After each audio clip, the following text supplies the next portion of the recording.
"Stop smiling like you won already," Daisy said, her voice too bright for how hard her heart was pounding.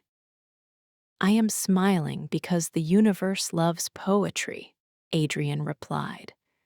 He stood on the granite steps of Ravenport University, cap in one hand and diploma in the other, like the picture of a man who had never once been told no. And because today, Cinderella finally gets to leave the ball. Midnight is calling. Run along before your borrowed shoes turn back into cheap plastic. "You are still obsessed with my shoes," Daisy said. "5 years and you cannot let it go. It is almost flattering." His friends laughed, a soft wave of sound that stung anyway. Cameras flashed, parents cheered, someone shouted a name from the crowd, but Adrian kept his gaze locked on Daisy as if he could bend her into the shape he wanted just by watching. "It is not the shoes," he said. "It is the story. The girl who thinks a prince is going to pick her up from the dust." "Maybe he will," Daisy shot back. "Or maybe I will pick myself up and kick the palace doors in." Adrian blinked. The tiny pause was delicious. For years, he had been the one who chose the rhythm, the one who decided when she spoke and how much she was allowed to matter. Today, in the bright heat of graduation, Daisy felt a strange new steadiness in her chest, like a lock clicking into place. "Careful," Adrian said, lowering his voice. "Confidence does not suit you, Daisy. It looks like costume jewelry." "Then you should stop staring," she replied. "You are making it sparkle." A few heads turned. A couple of Adrian's friends stopped laughing, not sure whether to be entertained or offended. Daisy tasted adrenaline and a wild relief. She had wanted to do this for so long that now it almost did not feel real. Adrian recovered fast. He always did. He stepped closer, too close for polite conversation, his cologne sharp and expensive. "Do you know what happens to girls who forget their place?" he murmured. "They graduate," Daisy said, "and they leave boys like you behind." Adrian's mouth twisted. "Still playing heroin. Fine, let us make it official." He lifted his chin and began to recite loudly now, like a performance for the crowd. "A daisy wilts when winter comes, a little thing with fragile grace. She dreams of gold but finds just crumbs, and dirt is where she knows her place." The line landed with practiced cruelty, a rhyme he had polished for maximum humiliation. Daisy felt the old instinct to shrink, to laugh as if it was all a joke, to swallow the ache and keep walking. Instead, she stepped up on the next stair so they were eye level. "That is adorable," she said. "Now recite the one about the golden boy who shines so hard he forgets he is made of wax." Someone snorted. Adrian's face flickered red. "You are not funny," he hissed. "And you are not a poet," Daisy said. "You are a bully with a dictionary." The crowd around them seemed to thin, not physically but emotionally, as if everyone could sense the air turning dangerous. Daisy saw Adrian's hand clench, saw the reflex to lash out, and braced herself. Then a cane struck the stone step with a deep, deliberate sound. "Enough." The voice was calm, but it sliced through the noise like a blade. Adrian stiffened. Daisy turned and saw him, the man who made Adrian look like a boy playing dress-up. Magnus Vale moved through the graduates and parents as if the crowd parted for him by instinct. He wore a dark suit that fit too perfectly, his silver hair slicked back, his eyes pale and assessing. In his right hand was a cane carved like a reptile, the handle shaped into a scaled head with a gemstone eye that seemed to watch. "Father," Adrian said, and suddenly he sounded younger. "You embarrass yourself," Magnus replied, not raising his voice. "Publicly. Again." "It was a joke," Adrian said quickly. "Everyone is joking today." "Jokes are for people who know their limits," Magnus said. "You do not." Adrian's jaw tightened. His eyes darted to Daisy as if her presence was the real offense. Magnus finally looked at her. The moment his gaze met hers, Daisy felt an odd pressure behind her ribs, like a hand gently but firmly closing around her heart. "You," Magnus said. "Me," Daisy answered. Magnus studied her face as if he were searching for a memory in the lines of her features. "Where have I seen you before?" "Probably in your nightmares," Daisy said, because sarcasm was safer than fear. A few people laughed nervously, then stopped when Magnus did not smile. "Interesting," Magnus murmured. "What is your name?" "Daisy Warren." The name seemed to settle in the air. Magnus's eyes narrowed, a tiny shift that felt like a door closing. "Warren," he repeated. "No relation to Darian Warren." Daisy's pulse jumped. She hated that it did. She had spent her whole life pretending the man in the photograph did not matter, because wanting someone who was not there was a kind of hunger that never stopped hurting. "If I knew," Daisy said, "do you think I would be standing here letting your son audition for the role of villain in a cheap romance?" Adrian made a strangled sound. Magnus's mouth softened, almost amused. "You have teeth," Magnus said. "Only when someone steps on my throat," Daisy replied. Magnus held her gaze another beat, then inclined his head slightly, a gesture that felt less like respect and more like ownership deferred. "Be careful, Miss Warren. Teeth invite hunters." "Then I hope they choke," Daisy said. She turned away before her hands could shake. She walked down the steps, letting the noise of celebration swallow her.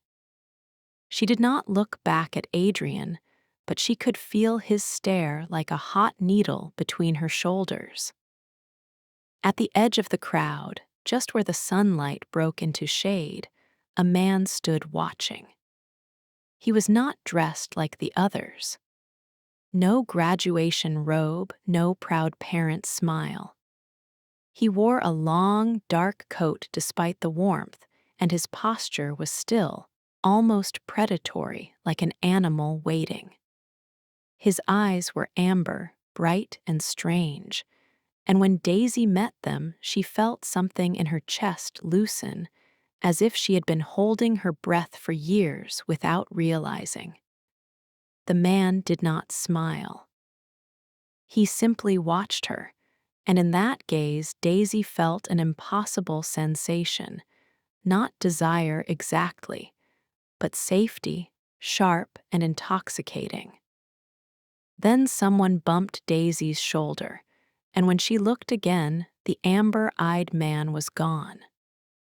Her skin prickled as if he had brushed her without touching. She forced herself to breathe and kept walking, all the way to Maple and Steam Cafe, the place where she and Tessa had spent half their college years pretending the world was gentle. Inside, the air smelled like espresso and cinnamon. The familiar clatter of cups usually soothed Daisy, but today her nerves were too raw. Tessa Winters was already at their usual table, legs crossed, phone in hand, her red lipstick too bold for afternoon. She looked up and grinned. There she is, our freshly freed graduate. Did you spit on Adrian Vale on your way out? Not yet, Daisy said, dropping into the chair. But I made him swallow his own rhyme. Tessa's eyes widened. You did not. I did. I need details. Daisy began to speak, but the waiter arrived and her words caught. He was young, too young to have that emptiness in his expression. His smile was polite, but it did not reach his eyes, because his eyes were not normal. They were glowing pink. Not neon like a costume contact lens, but lit from within as if something soft and hungry lived behind the iris. Congratulations, the waiter said. His voice was smooth, almost musical. What can I get you ladies? Tessa blinked, then laughed awkwardly. Cute contacts. The waiter did not react. He wrote their order without looking at the menu, his pen moving too fast. When he turned away, Daisy watched his fingers. The nails were slightly too long, the tips almost pointed. Did you see that? Daisy whispered. Tessa leaned in. I saw, and I am either hallucinating or Maple and Steam is hiring vampires now. Do not joke, Daisy said, but her voice came out thin. The waiter returned with their drinks faster than was possible. He set Daisy's cup down, and for a second his hand brushed hers. Cold, Daisy jerked back. The waiter tilted his head as if listening to something only he could hear. You smell like spring storms, he murmured. Daisy froze. Tessa's brows shot up. Excuse me. The waiter blinked, smile returning. My apologies, slip of the tongue, enjoy your drinks. He walked away. Okay, Tessa said slowly. That was not a slip. That was a threat or a flirtation, and I cannot tell which is worse. Daisy stared into her coffee. The surface trembled slightly, though her hands were steady on the table. Something is wrong with him. Something is wrong with everything, Tessa said and tapped her phone, which is why I have a solution. She slid the phone across the table. On the screen was a job listing.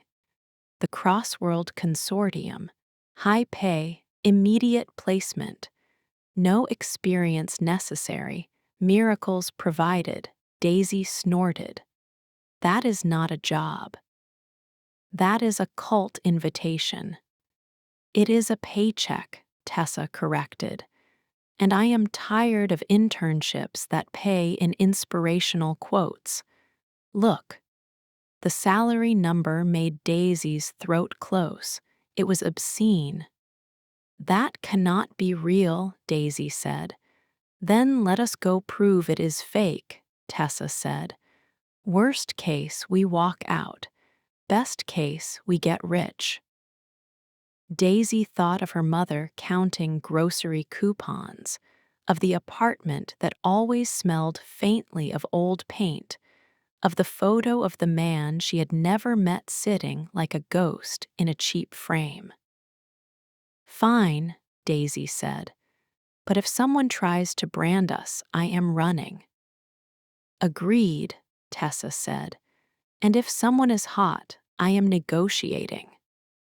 They laughed, but Daisy could not shake the feeling that the waiter with the pink eyes was watching them from the counter. The address on the listing led them across town to a narrow street lined with ordinary buildings. The one they needed looked like a 5-story apartment block with chipped brick and a busted mailbox. Miracles, huh? Tessa said, staring up. Maybe the miracle is indoor plumbing. Daisy hesitated on the cracked sidewalk. The air here felt different, heavier, like the city noise had been muffled. "We can still leave," Daisy said. "Do not be dramatic," Tessa replied, but her fingers were tight around her phone. They stepped inside. The lobby should have smelled like old carpet and dust. Instead, it opened into a vast hall that stole Daisy's breath. It was a palace. Marble floors gleamed under chandeliers that looked like frozen starlight. Tall windows showed a sky that was not the sky outside, deeper and more violet, with clouds drifting like slow smoke. "What the hell?" Tessa whispered. A doorman stood at the far end of the hall. He was enormous, shoulders broad enough to block a doorway, his face heavy-boned with a calm, bear-like presence. "Welcome," he said. His voice vibrated in Daisy's ribs. They approached as if drawn. Behind the doorman was a desk, and behind the desk sat a creature Daisy could not pretend was human. It was small, hunched, with greenish skin and sharp teeth. A goblin, Daisy's mind supplied, because reality had apparently decided to become a fantasy novel. The goblin held a quill pen and an enormous ledger that looked older than the building itself. "Names," the goblin said. Tessa swallowed. "Tessa Winters." The goblin wrote, the quill scratching loudly. "Daisy Warren." The goblin paused. His eyes, black and shiny, lifted to her face. "Evelyn," he said. Daisy frowned. "No, Daisy." "Evelyn," the goblin repeated as if correcting a child. "An ancient name, sit." "Why did you call her Evelyn?" Tessa demanded. The goblin made a dismissive sound. "Names wear masks." "Some masks slip." Daisy's skin tightened. "I am not wearing a mask." The goblin's grin showed too many teeth. "Everyone is." Before Daisy could respond, a young man with bright red hair stepped into the hall, hovering near a corridor. His eyes were wide, his hands trembling. "Do not go in," he blurted. Tessa spun. "What?" "Women go in and they do not come out," the red-haired man said, voice cracking. "I heard it. I saw the door swallow them." Daisy's stomach turned.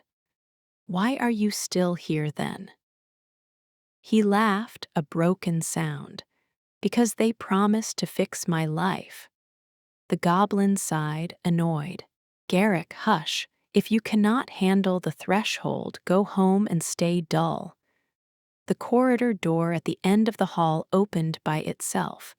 Darkness waited inside, not empty darkness, but a velvet pull.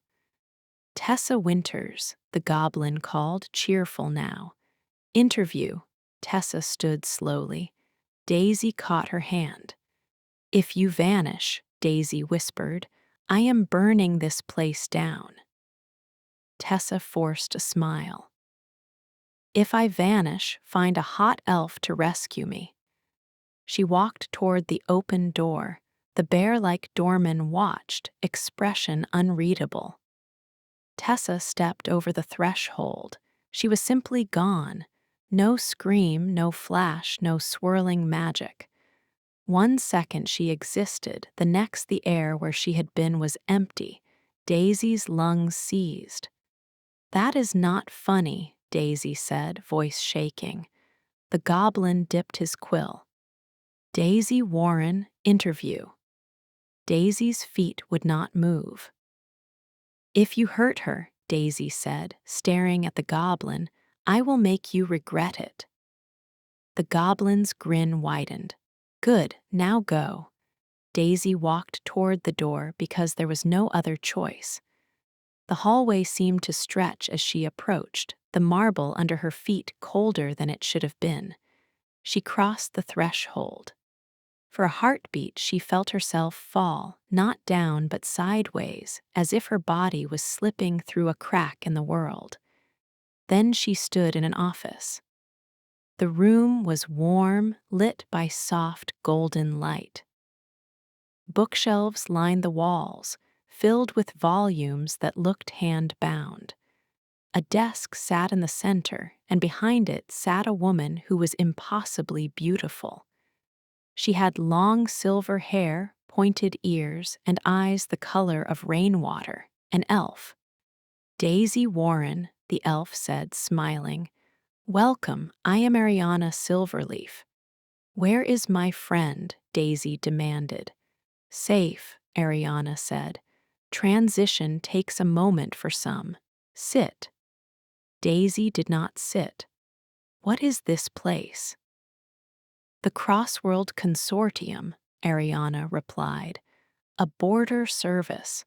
A bridge between your world and the Vale realm." "That is insane," Daisy said. Ariana's smile did not falter.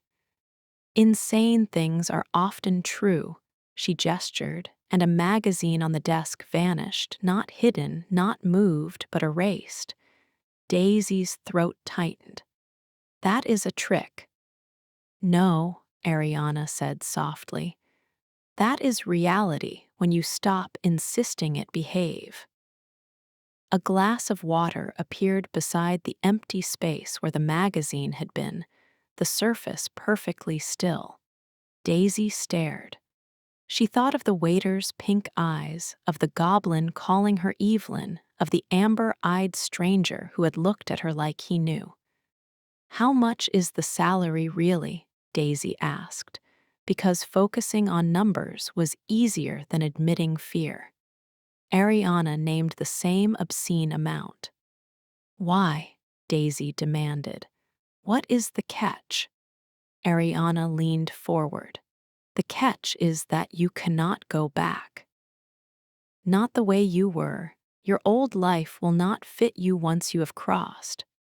"I did not agree to forget my life," Daisy said. "You will not forget," Ariana said. "You will outgrow it. And my friend," Ariana's gaze softened, "Tessa will be assigned as well if she accepts. You can watch each other." Ariana slid a contract across the desk. The paper looked too white, the ink too black. "You have the spark," Ariana said, "uninitiated but bright." Daisy stared at the contract. Her mother would panic if she disappeared. Adrian would probably laugh. The thought should have hurt more than it did. "If I sign," Daisy said, "I want to know what I am." Ariana's smile sharpened. "Very well, sign and you will be told." Daisy picked up the pen. Her hand did not shake. She signed. The ink flashed once like a heartbeat. Ariana exhaled, pleased. "Welcome, Daisy, or perhaps I should say welcome back." "Back from where?" Daisy whispered. Ariana did not answer. She only stood, and for the first time Daisy saw that the elf woman's shadow did not match her body. The shadow was larger, feline, with pointed ears. When Daisy slept that night, she dreamed of a woman holding her wrist while a thin blade pricked her skin. "Uninitiated witch," the woman said. "The blood sings when it remembers." Daisy tried to pull away, but her body would not move.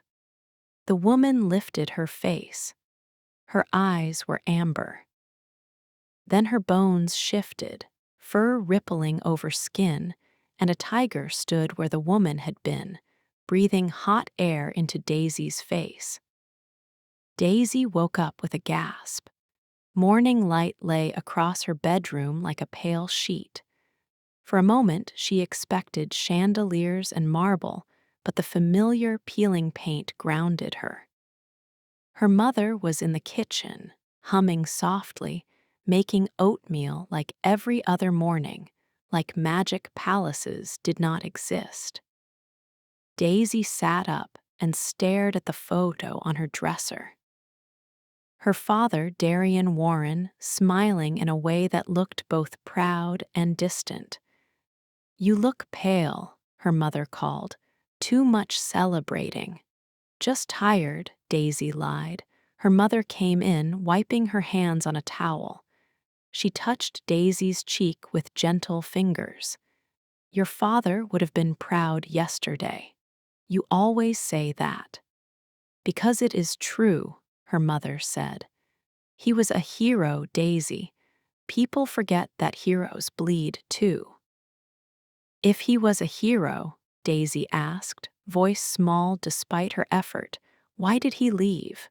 Her mother looked away. The old pain lived behind her eyes. Sometimes heroes are taken.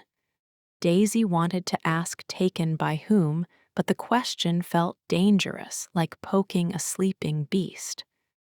I have an interview today, Daisy said instead.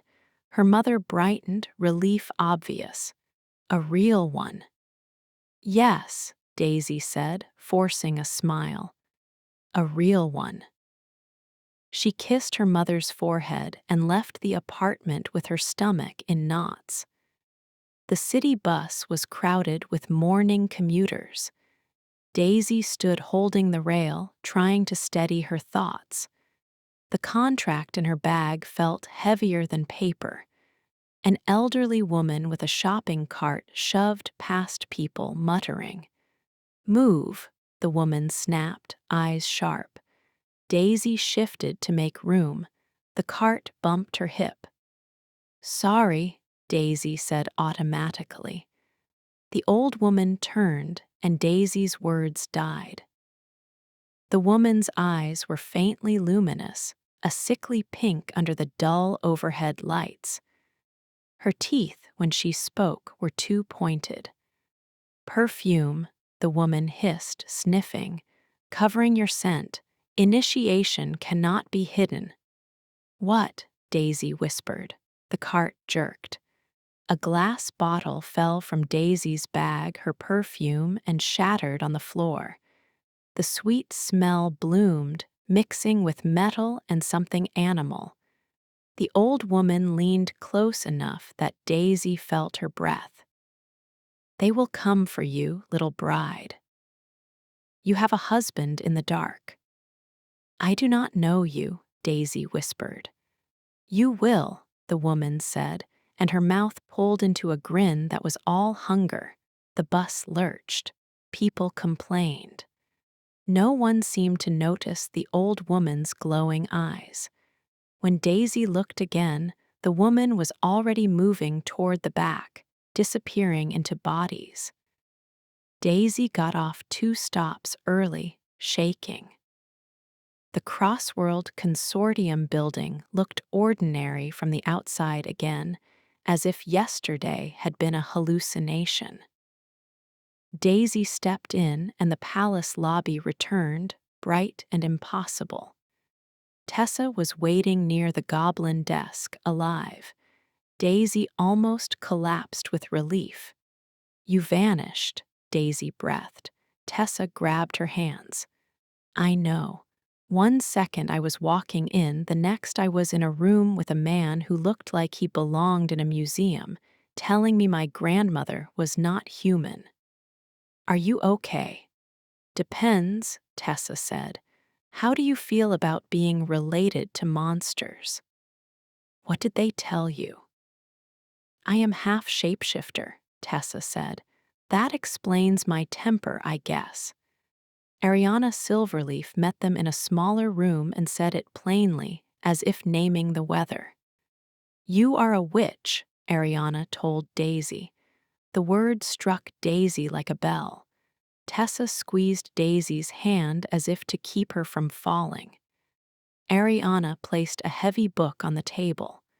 The cover was dark leather, the edges worn, the spine etched with symbols that seemed to move when Daisy tried to focus on them. This is yours, Ariana said. A grimoire? Daisy touched it. The leather was warm. It is called Morrow, Ariana continued. Treat it with respect. It is a book, Daisy said. The book snapped open by itself. Excuse me, a dry voice said. I am not a book. I am a repository of bound knowledge, and I would appreciate fewer ignorant fingers on my cover. Daisy jerked back. Tessa let out a delighted squeal. It talks, Tessa whispered.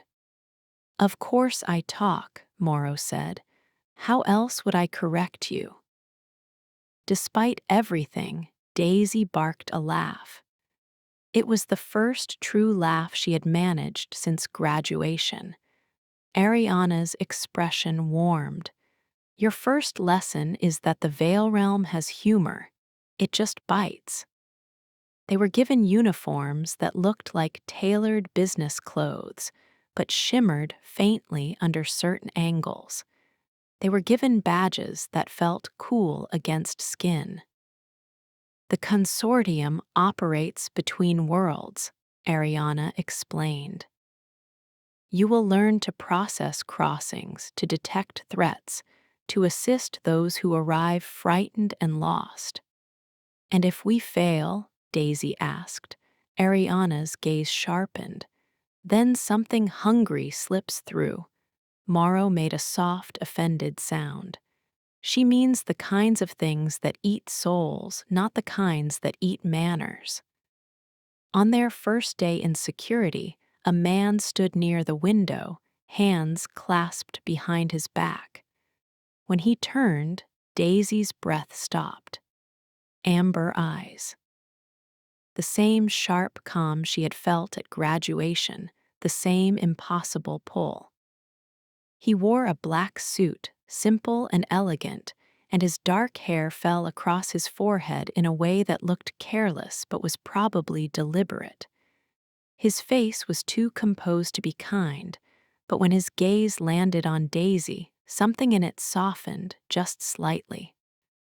Lord Rowan Blackwell, Ariana said, head of security. Rowan's eyes flicked to Ariana. You brought me 2 mortals and a talking book. 1 witch, Ariana corrected. 1 half shifter, the book is extra. I am essential, Morrow snapped. Rowan's mouth curved barely. So you are, Daisy stared at him. Her skin remembered that invisible brush of safety. You were at graduation, Daisy blurted. Rowan's gaze sharpened. Yes. Why? Rowan stepped closer. The air seemed to warm. Daisy caught a faint scent, not cologne, but something like sunlit stone and wild grass. Because someone was watching you, he said quietly. Someone else. Always. Tessa cleared her throat loudly. Hello, I exist too. Rowan looked at Tessa, and something like amusement crossed his face. Tessa Winters, I know, your file is loud. What are you? Daisy asked before she could stop herself. Rowan's eyes glinted. Not human, Morrow muttered, almost smug. Tiger, if you must label him, Daisy blinked. Tiger. Tessa's eyes went wide with delighted horror. That is so unfair. Rowan shot the grimoire a look that could have set paper on fire. Morrow. Morrow said, I will keep the delicious secrets to myself. Rowan turned back to Daisy. You will not walk home alone. I have walked home alone my whole life, Daisy said. Then you have been lucky, Rowan replied. Luck runs out. He looked at Daisy's throat for a moment, at the pulse beating there, and Daisy had the disorienting feeling that he could hear her thoughts the way he could hear blood. Do you understand what it means to be a witch? Rowan asked. No. It means your blood carries doors, Rowan said. And doors attract those who want to break them open. Like who? Rowan's gaze tightened. People like Magnus Vale. Daisy's heart lurched. You know him. Everyone in the Vale realm knows him, Rowan said. He hides behind wealth in your world. In ours, he is something older. He asked about my father, Daisy said. Rowan went still. What did he say? He said Darian Warren was his friend, Daisy replied. and he said it like a lie wearing perfume. Rowan's expression hardened. Then he is closer than I hoped. Training blurred into strange routines. Daisy learned to read sigils that shimmered in the air. She learned that some visitors came through the border doors looking like ordinary people until they blinked and their pupils slit like cats. She learned that paperwork could be enchanted to bite fingers if you lied on it. Tessa adapted fast, too fast, as if her blood recognized the wildness. She joked with the bear like Dorman, flirted with a handsome man in archives who had eyes like molten bronze, and learned to track scents Daisy could not detect. Morrow complained constantly, but it also helped, correcting Daisy's pronunciation of incantations and muttering warnings when a room felt wrong. Rowan watched Daisy like a storm cloud watches the sea. Sometimes he spoke to her with sharp commands, and sometimes he said nothing, only stared as if he were measuring her. It should have made Daisy angry. Instead, it made her skin ache. On the third day, an emergency call snapped through the office. Infection report. Victim down, level 3. Rowan moved instantly, grabbing his coat. Jace, with me. A man stepped out from behind a desk, tall and lean, with dark hair and eyes that were almost silver. He nodded once. You stay, Rowan told Daisy and Tessa. Daisy straightened. No. Rowan's gaze snapped to her. Excuse me. If I am here to be useful, Daisy said, then let me be useful. Tessa added quickly, and if she goes, I go. Rowan's jaw tightened. For a moment, Daisy thought he would order them to sit down like children. Then Rowan exhaled. Fine, but you do not leave my sight. Morrow sounded pleased. Ah, the mating instinct begins. Rowan ignored the book and led them into the city. They found the victim in an alley behind a nightclub. The air smelled like spilled alcohol and rain. A figure lay on the ground, pale hair fanned out, skin grayish. An elf. The elf's eyes were half open and Daisy's stomach clenched, glowing pink. That again, Tessa whispered. Jace knelt beside the victim, checking pulse. Almost gone. Rowan crouched, his hands steady. Any residue? Jace held up his fingers. A fine gray dust clung to them. Moon ash, Rowan said. The words tasted bitter even to Daisy, as if her body recognized poison. What is that? Daisy asked. A substance that should not exist here, Rowan replied. It infects magic like rot. Morrow muttered, it turns the eyes pink, makes the mind hungry, and eventually it burns the soul out like a candle. Daisy's throat tightened. She remembered the waiter, the old woman on the bus. I saw this before, Daisy said. Rowan's head snapped up. Where? In a cafe, the waiter. His eyes were pink. And on the bus, an old woman, she said something about initiation and a husband. Rowan went very still. Describe her. Daisy did quickly the cart, the sharp teeth, the way the woman had smelled faintly like wet fur under cheap perfume. Rowan's gaze darkened. Hyena, Tessa blinked. Hyena, like actually. Yes, Rowan said, and if she spoke to you, then you are marked. Marked how? Rowan reached out and without asking touched Daisy's wrist. His fingers were warm, calloused, and the contact sent a shock through her. Daisy held her breath. Rowan's thumb pressed lightly against the inside of her wrist, where her pulse fluttered. His eyes fixed on her face, not her skin, as if he were watching her reaction more than whatever he was sensing. "There," he said. "There what?" "A trace," Rowan replied. "Like smoke on your soul." Daisy tried to pull her hand back. Rowan did not grip harder, but he did not release her. "Do not touch me like that," Daisy said, because her voice was the only thing she could control. "Then do not let enemies get close enough to leave their scent on you," Rowan said. Heat rose in Daisy's cheeks. Anger, yes, but something else too, something that made her want to lean into his touch just to see what he would do. Rowan released her wrist slowly. Back at the consortium, the victim was placed in a sealed medical room. He did not wake. His pink eyes stared at nothing.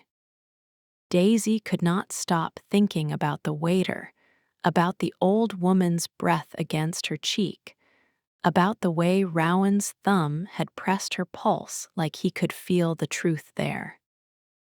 That evening, Daisy tried to focus on learning an incantation for simple shielding, but the symbols blurred. Her head ached. Morrow made a concerned sound. "You are overheating. That is what happens when witches touch thresholds too fast." "Stop being dramatic," Daisy whispered. "I am not dramatic," Morrow snapped. "You are sweaty." Tessa leaned over Daisy's desk. "You look like you are going to faint." "I am fine," Daisy said, and immediately swayed. A shadow fell over her. Rowan. "You are not fine," Rowan said. Daisy glared up at him. "Do not start." Rowan did not argue. He moved to a kettle, his motions smooth and economical, and poured steaming liquid into a mug. "Drink," he said, placing it in front of her. Daisy sniffed. The tea smelled like herbs and something sweet. "What is it?" "Rhodia tincture," Rowan replied. "It will settle your blood." "My blood is not a toddler throwing a tantrum," Daisy muttered. Rowan's mouth twitched. "Today it is." Daisy drank. Warmth spread through her, easing the ache behind her eyes.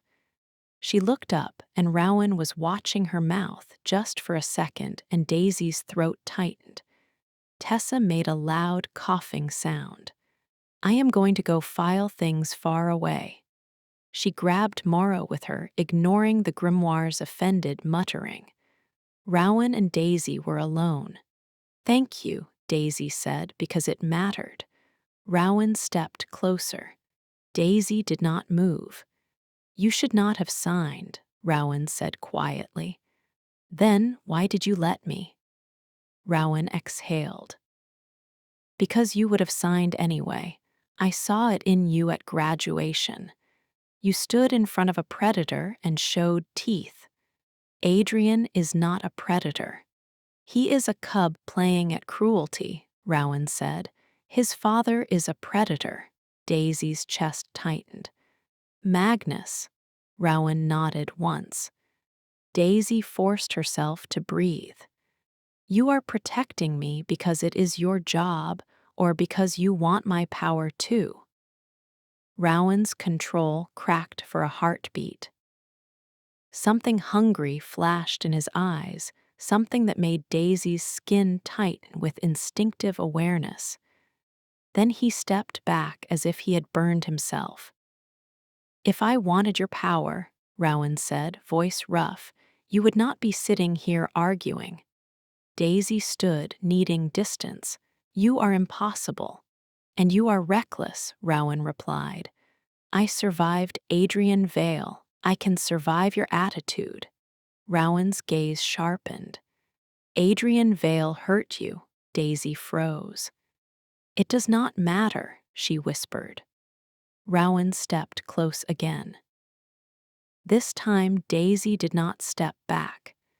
"It matters to me," Rowan said. "Why?" Rowan stared at her as if weighing the truth against consequences.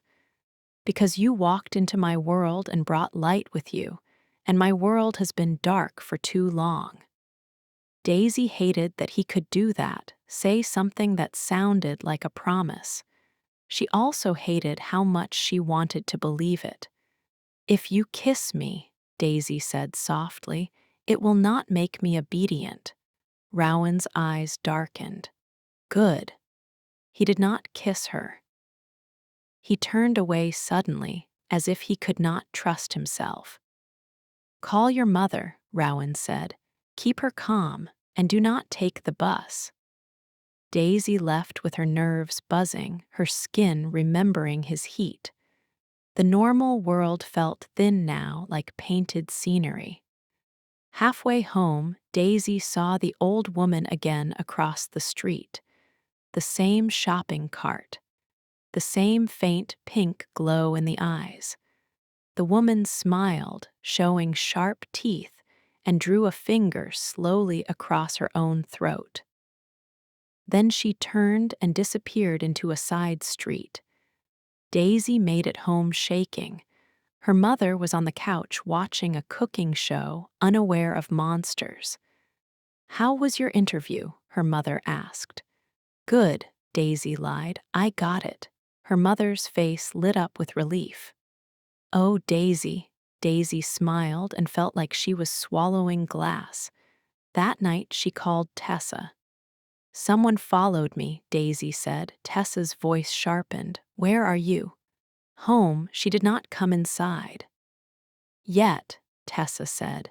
"Daisy, tell Rowan." Daisy wanted to resist, wanted to prove she could handle it, but the memory of the throat-slicing gesture made her hands shake. "I will," Daisy said. Tessa hesitated. "I heard a name in archives. Evelyn." They were whispering it like a warning. Daisy's stomach dropped. "They called me that too. And they said if Evelyn wakes, the gates open." Daisy stared into the darkness of her bedroom. "That does not sound like a job perk." "It sounds like prophecy," Tessa said. Daisy barely slept. In the morning, Rowan was waiting outside her office as if he had been pacing for hours. "You were followed," he said. "How do you know?" "Because I can smell fear," Rowan replied. "That is not fair. Neither are predators." "It was the old woman," Daisy said. "The one from the bus." Rowan's eyes narrowed. "Brenda Crow, you know her." "I know what she is," Rowan said. "A hyena shifter who likes other people's pain." "And who is she working for?" Rowan's mouth went hard. "Magnus Vale." The name sounded like a curse. Rowan stepped closer and cupped the back of Daisy's neck briefly, a touch so intimate Daisy's breath caught. "If you are approached, you scream. If you feel something wrong, you call me. If you think you are alone, you assume you are not." "You cannot follow me everywhere," Daisy whispered. Rowan's thumb brushed lightly against her skin just below her hairline. "Watch me." Heat shot through Daisy, fierce and disorienting. They tried to work. Daisy processed crossings with trembling hands, smiled at frightened visitors, pretended her life was not being hunted. A young Fey child arrived crying, and Daisy calmed her with a simple charm Morrow coached her through, the magic buzzing like a soft song in her fingers. An armored dwarf came through demanding asylum, and Tessa negotiated with a confidence that made Daisy proud. But all the while, Daisy felt eyes on her. Late afternoon, a message appeared on Daisy's phone. "Unknown number. Come alone." If you want answers about Darien Warren, Daisy's breath caught. Rowan was across the room speaking to Jace. Tessa was at another desk laughing at something Ethan from Archives had said. Daisy stared at the message until her vision blurred. Answers about her father. The hook sank deep, painful. She stood without thinking. Morrow snapped, "Where are you going?" "Bathroom," Daisy lied. Morrow made a skeptical sound. "Do not lie to me. I was bound to liars once. It was exhausting." Daisy stepped into the hallway, pulse hammering. She almost collided with Rowan. "You are pale," Rowan said. "I am fine." Rowan's gaze sharpened as if he could hear the lie in her blood. "Daisy." Daisy lifted her phone, showing him the message. Rowan's expression went instantly cold. "Do not go." "It is about my father," Daisy whispered. "That is why you do not go," Rowan said. "We find him safely, not by walking into a trap alone." Daisy's chest tightened. "You said fear keeps you alive." "Maybe I am tired of fear." Rowan's gaze flickered, pain there again. "And maybe I am tired of losing people." Daisy stared at him. "Who did you lose?" Rowan did not answer. He reached for her hand, holding it tight enough to anchor. "Promise me." Daisy opened her mouth. Then another message pinged. "If you tell Rowan Blackwell, your mother dies first." Daisy's blood turned to ice. Rowan saw her face change. "What?" "Nothing," Daisy forced out. "Spam." Rowan's eyes narrowed. "I need air," Daisy said. "Daisy," Rowan warned. She walked away before her courage collapsed. Outside, the city air tasted like exhaust and winter. Daisy's hands shook as she texted her mother. "Are you home? Lock the door. Do not open for anyone." Her mother replied with a confused question mark. Daisy swallowed panic. She told herself she was not going. She told herself Rowan was right. Then she thought of her mother alone in the apartment and the hyena's smile. She could not risk it. If going to a meeting kept her mother safe, she would go. Daisy texted Tessa. "If Rowan asks, say I went home sick." Tessa replied instantly. "Daisy, what are you doing?" Daisy did not answer. She walked to the edge of the city where a strip of trees bordered a forgotten park. The message had included a location, a place where the streetlights failed. The sky was bruised purple with approaching dusk. Daisy stepped into the trees. The air changed, colder, thicker, the sounds of the city fading as if a curtain had dropped. She held her phone like a weapon. "Hello," Daisy called, hating how small her voice sounded. A laugh answered, low and rough. The old woman stepped out from behind a tree, but she was not old anymore. Her spine straightened. Her skin tightened. Her hair darkened into a sleek gray. Her eyes glowed pink, brighter now, and her smile showed a mouth full of sharp teeth. "Much better," the woman purred. "No one listens to old ladies." Daisy's stomach lurched. "Brenda." "You learned my name," Brenda said, delighted. "Your tiger taught you well," Daisy backed up. "If you touch my mother." "Your mother is safe," Brenda said, "for now. What do you want?" Brenda inhaled slowly, savoring. "You, your blood, your doors." "I do not know what that means." "It means your body is a key," Brenda said, "and my employer has a lock he wants opened."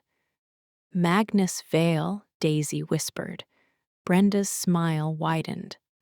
"Lord Magnus, yes." A rustle came from above. Daisy looked up and saw a creature clinging to the branch like a twisted squirrel with leathery wings and a long tail. Its eyes were intelligent, too intelligent. It chittered. The air beside it rippled, bending like heat. Daisy's breath caught. "What is that?" Brenda's voice turned almost gentle. "A rift glider. It makes doorways." The ripple widened into a thin seam of darkness. Daisy's instinct screamed. She turned to run. Brenda moved faster. A hand like iron closed around Daisy's arm. Daisy cried out and tried to yank free, but Brenda's grip was terrifyingly strong, and the rift glider squealed as the seam of darkness widened like a mouth, ready to swallow her whole. Brenda's grip did not feel like a hand at all. It felt like a clamp. Daisy twisted, nails digging into Brenda's wrist, but it was like clawing at steel. The rift in the air widened with a soft, wet sound, and cold spilled out of it in a breath that smelled of damp stone and extinguished candles. Brenda leaned close, smiling with too many teeth. "Do not fight. It ruins the flavor." Daisy forced her voice to stay steady. "If you hurt my mother, you will not live long enough to enjoy it." Brenda laughed, delighted, and the sound was almost human until it broke into something like a yip at the end. "You think threats work on me? That is sweet. I am not here to hurt your mother. I am here to make you choose her." The rift glider chittered again. Its wings trembled, and the seam of darkness widened into a doorway tall enough to swallow Daisy whole. Daisy's mind flashed to Rowan's hand at her neck, to his voice telling her to scream, to the warmth of the tea still lingering in her memory, as if her body had decided to keep it like a secret. She opened her mouth. Brenda's other hand snapped up and covered Daisy's lips. The skin of her palm was warm, but it was the wrong kind of warm, like fever. "No," Brenda whispered. "No calling your tiger. Lord Magnus wants you intact, and I am paid extra if you arrive quiet." Daisy bit down. Brenda hissed, more irritated than hurt, but the moment her hand jerked back was enough. Daisy sucked in a breath and screamed anyway, loud enough to tear her throat, loud enough to feel like she was ripping herself open just to send the sound into the trees. The park swallowed it.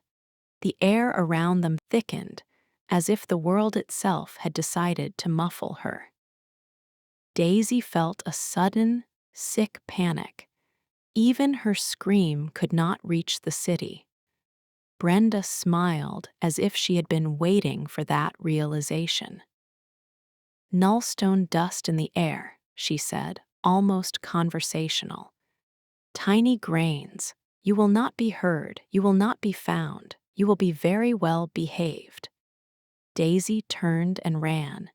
She made it 3 steps before the ground beneath her feet seemed to tilt.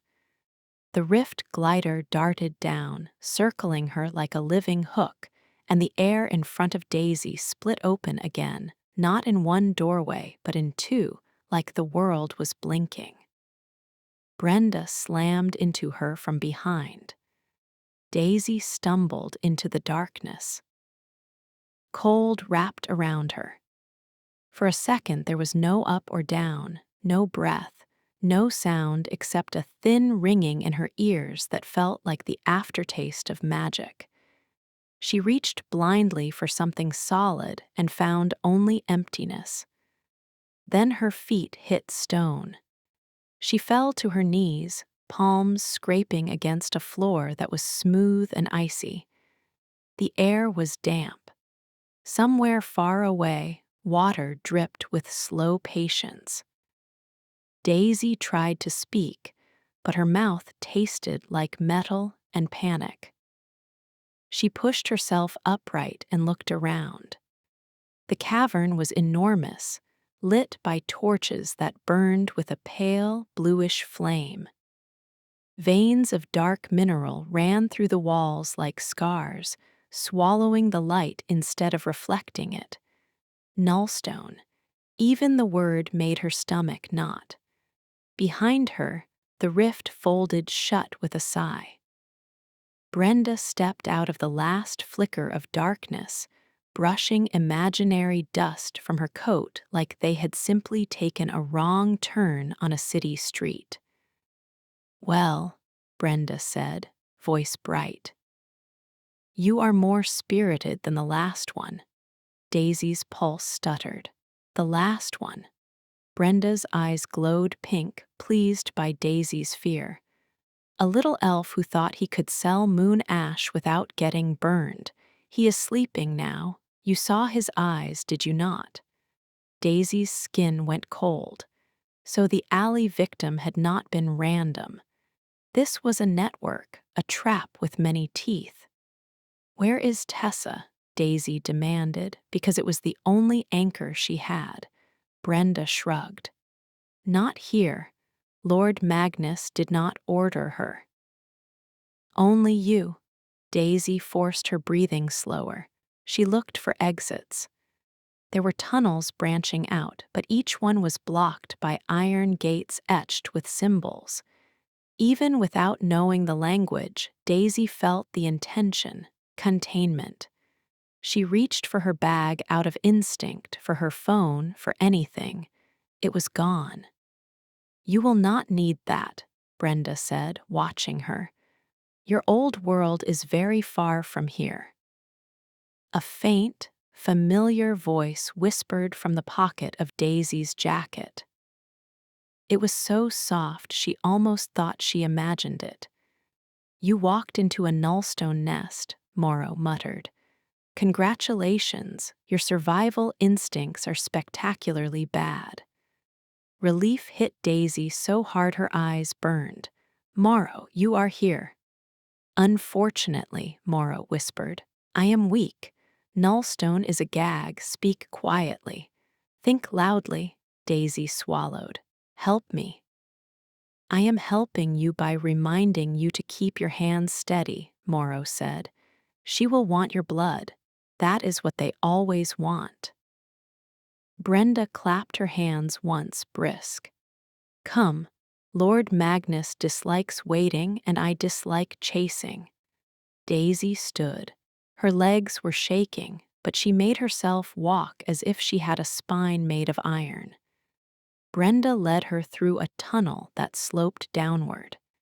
The deeper they went, the more Daisy felt that strange pressure in her chest, the sensation of being separated from herself. It was not just that magic was blocked. It was that something inside her was being smothered, like a flame trapped under glass. They reached a door. It opened without a key. The room beyond was not a cell in the way Daisy had expected. It was almost luxurious. A bed with clean sheets, a small table with a silver tray, a sink with running water, even a vase of flowers that looked too bright for a cave. Daisy stared at the flowers, and a bitter laugh tried to rise in her throat. A prison that wanted to be polite was worse than chains. It wanted you to relax. It wanted you to forget you were trapped. Brenda gestured. "Sit. You will be examined, then you will be presented." "I am not an object," Daisy said. Brenda's smile sharpened. "In your world, maybe. Here you are a key. Keys do not get opinions." Brenda left. The lock clicked.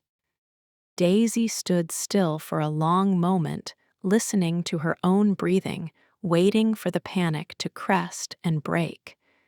She could not afford hysteria. Hysteria was how people died, and Daisy was not ready to die, not when she had spent her whole life learning how to survive humiliation and loneliness, and the ache of missing a father who might still be alive.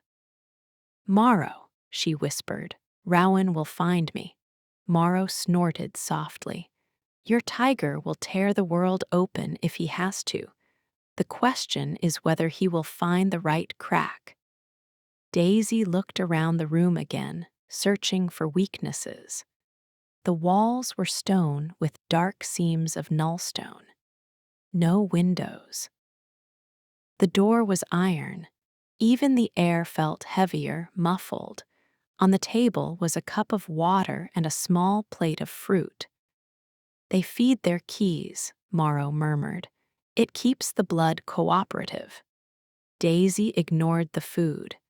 She went to the sink, splashed water on her face, and forced her thoughts to line up like soldiers. She had made a mistake coming alone, but fear for her mother had been real. Now she needed a way to protect her mother from here, from a place where even magic could not reach. The door opened again without warning. A woman entered first, not Brenda. She was tall and smooth-faced, her eyes a pale gold that reminded Daisy of old coins. She wore gloves and carried a small case. Behind her, Brenda strolled in as if they were hosting a party. "Hold out your arm," the woman said. Daisy's jaw tightened. "No." Brenda's expression cooled. "Do not be stubborn. It will happen. You can choose whether it happens gently." The woman opened her case. Inside was a thin needle that glinted in the torchlight.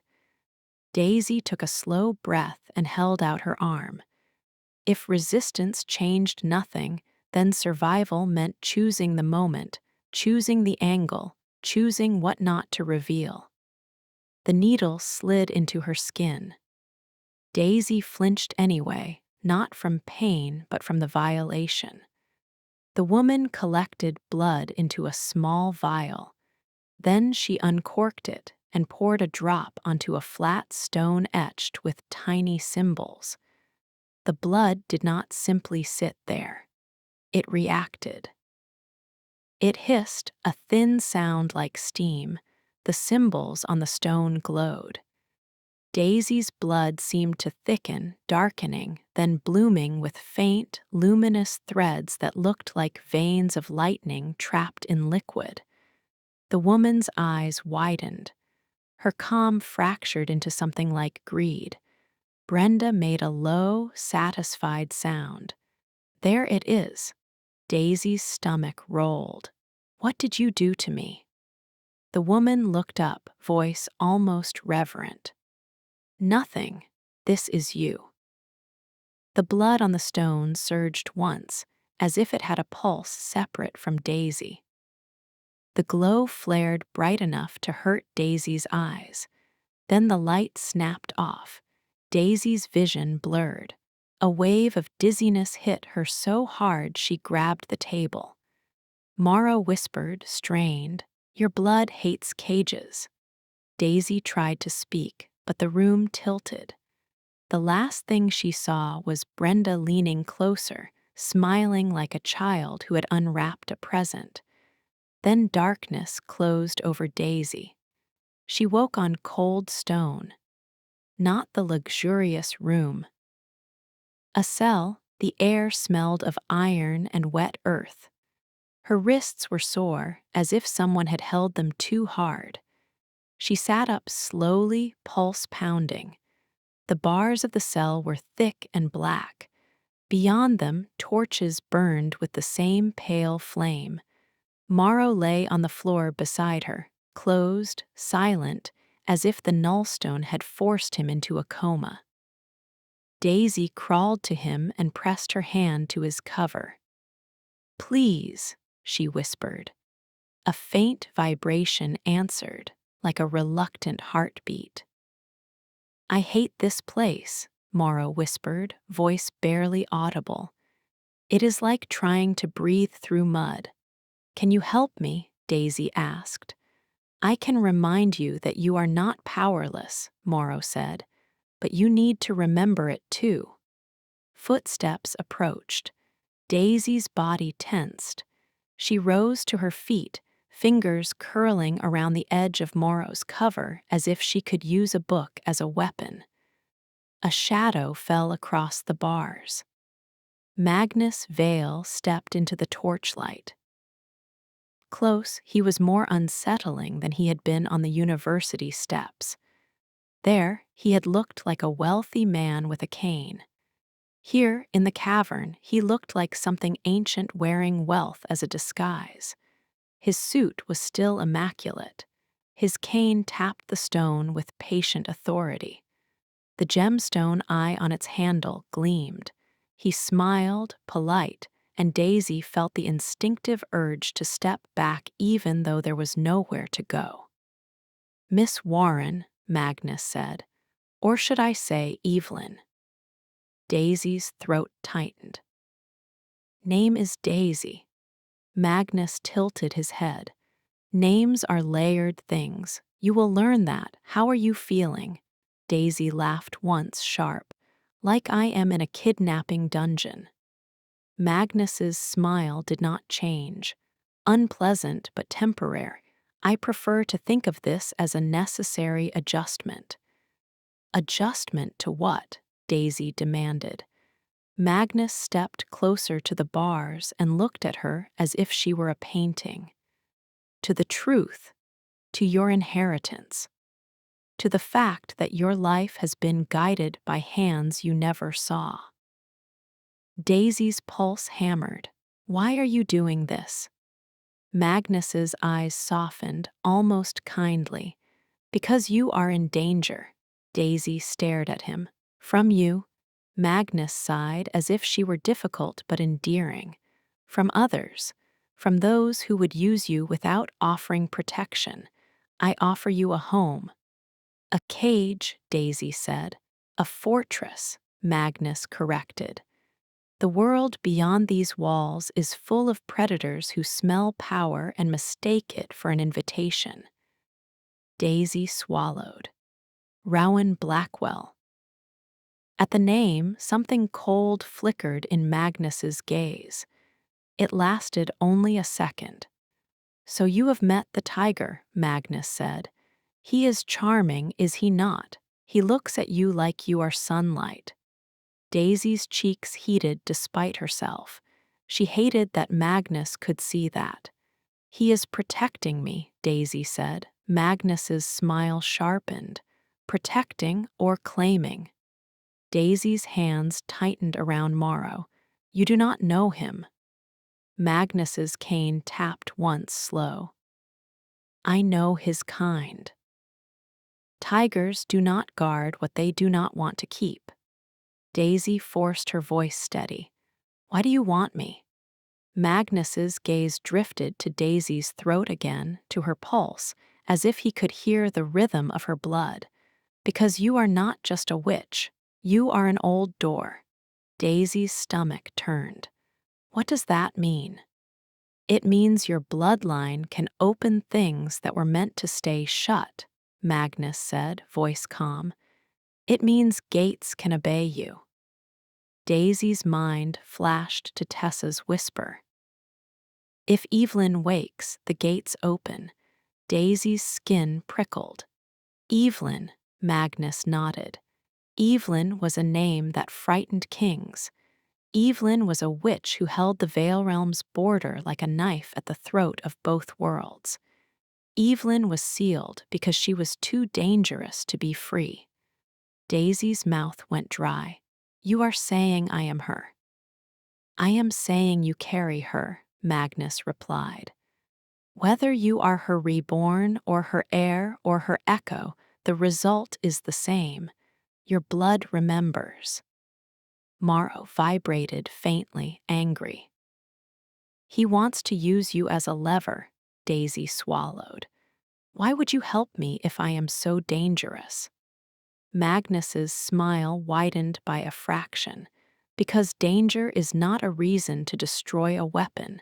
It is a reason to own it." Daisy's nails dug into her palms. "You said you knew my father." Magnus's gaze turned thoughtful, almost nostalgic. Darian Warren, yes, a brave man, stubborn, the kind of man who makes enemies simply by standing upright. Daisy's heart lurched. Is he alive? Magnus held her gaze for a long moment, savoring the tension. Yes. The word hit Daisy like a blow. She swayed slightly. Yes, Magnus repeated, gentle now as if he were giving her a gift. Alive, nearby, closer than you have ever been to him. Daisy's eyes stung. Let me see him. Magnus sighed again, regretful. Not yet, he is fragile, and you are not compliant. I am not a dog, Daisy snapped. Magnus's voice stayed calm, but the air around him felt colder. You misunderstand. I do not need you obedient, I need you aligned. Daisy forced her breathing steady. You threatened my mother. Magnus's eyes glinted. Did I or did you receive a message from someone who wanted you alone? Daisy froze. Brenda, the texts, the ultimatum. Daisy's stomach dropped as she realized how easily she had been manipulated. Magnus watched her comprehension with quiet satisfaction. Brenda is enthusiastic. She takes liberties. I prefer elegance. Daisy's voice shook. Is my mother safe? Magnus tapped his cane once. At this moment, yes. The moment you become difficult, her safety becomes complicated. Daisy's vision narrowed. Rage surged through her. You are a monster. Magnus's smile softened, almost pitying. I am practical. Love makes people sloppy. Fear makes them efficient. Daisy's throat tightened. If you want my power, you will not get it by hurting the people I love. Magnus's eyes flickered. Love. Interesting. So the tiger has already sunk his claws in. Daisy's face heated. This is not about him. Magnus leaned closer to the bars, his voice lowered, intimate and poisonous. It is always about him when a tiger wants a witch. You think he protects you because he is noble. He protects you because you are rare. Daisy wanted to deny it. She wanted to tear Magnus's words apart and find nothing sharp inside. But her body remembered Rowan's gaze, the tension in his jaw when he had stopped himself from kissing her hand, the way he had said he was tired of losing people. It had felt real.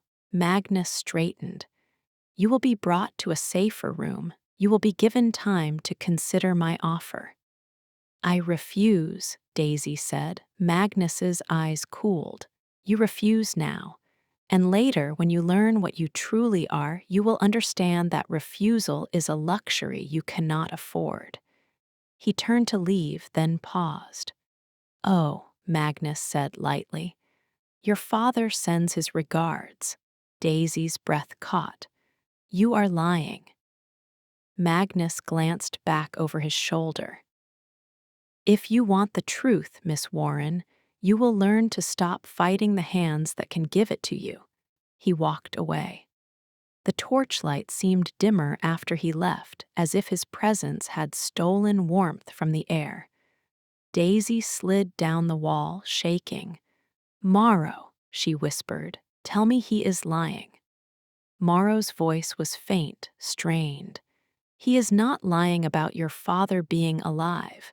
He lies about everything else. Daisy closed her eyes.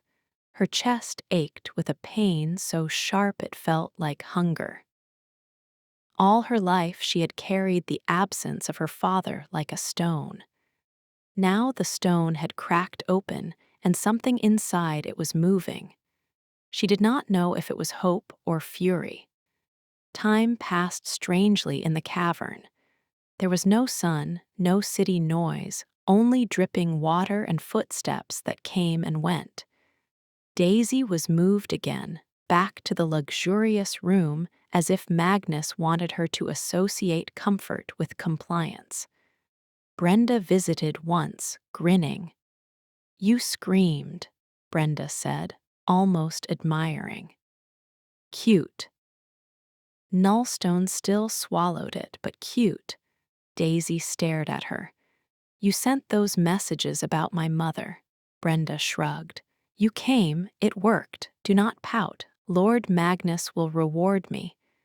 Daisy's voice turned cold. "You are infected." Brenda blinked. "What?" Daisy nodded toward Brenda's eyes. "The pink, moon ash, you are breathing it. It is eating you." Brenda's smile faltered for a moment, then returned sharper.